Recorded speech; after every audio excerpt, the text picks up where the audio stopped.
à toutes et à tous, j'espère que vous allez bien. Aujourd'hui pour cette nouvelle vidéo, on se retrouve pour le match France-Angleterre, un match de rugby dans le cadre du tournoi des 6 Nations 2020.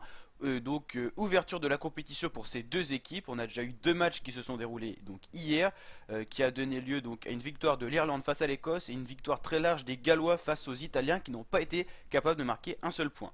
Là aujourd'hui on va s'intéresser au match France-Angleterre. Je vous rappelle que ce tournoi Destination 2020 je le suis en intégralité sur ma chaîne YouTube. Donc si vous voulez pouvoir le suivre sous forme de vidéos pronostiques et vidéos aussi résumées après les matchs, n'hésitez pas à vous abonner, activer la petite cloche des notifications pour être tenu au courant de la sortie des vidéos et pas louper une miette de ce tournoi Destination 2020 qui va encore nous régaler cette année.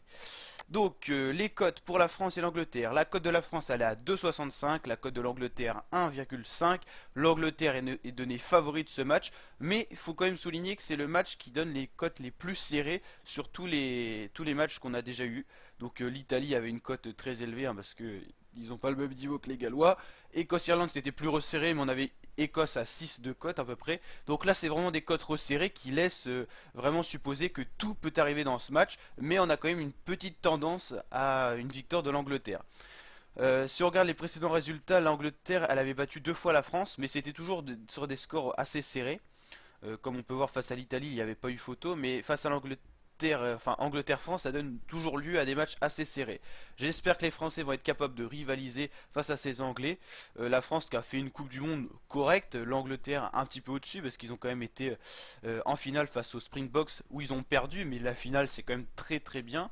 La France c'était un peu plus juste, ils s'étaient inclinés face aux Gallois, mais de peu. C'était pas une grosse défaite, donc ça avait donné lieu à une équipe de France qui avait quand même assumer son niveau quoi.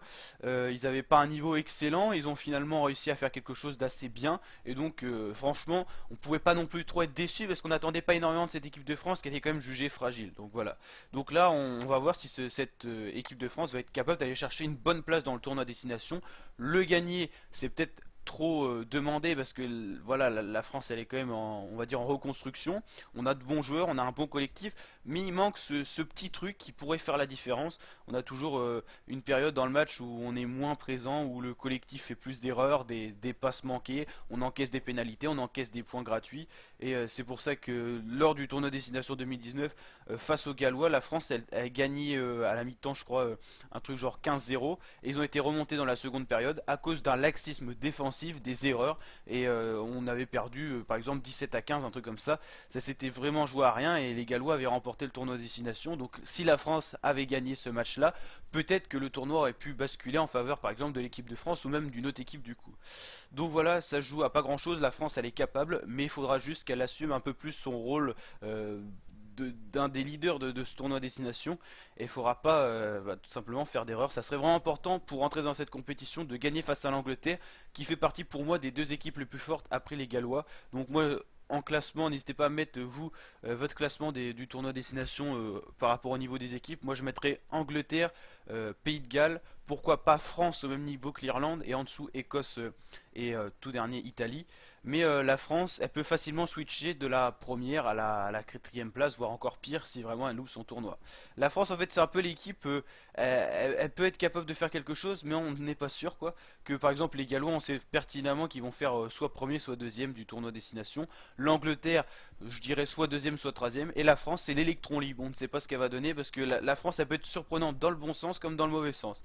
En fait, c'est vraiment dans ce tournoi, c'est comme ça depuis des années. L'Italie finit souvent dernier, l'Écosse c'est souvent avant-dernier.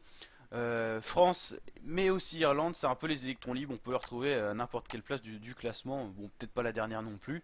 Et voilà. Donc n'hésitez pas à liker la vidéo si elle vous a plu, à vous abonner à ma chaîne YouTube pour d'autres vidéos de ce genre. Je vous dis ciao la team, ciao les fratés, et à très bientôt pour de nouvelles vidéos.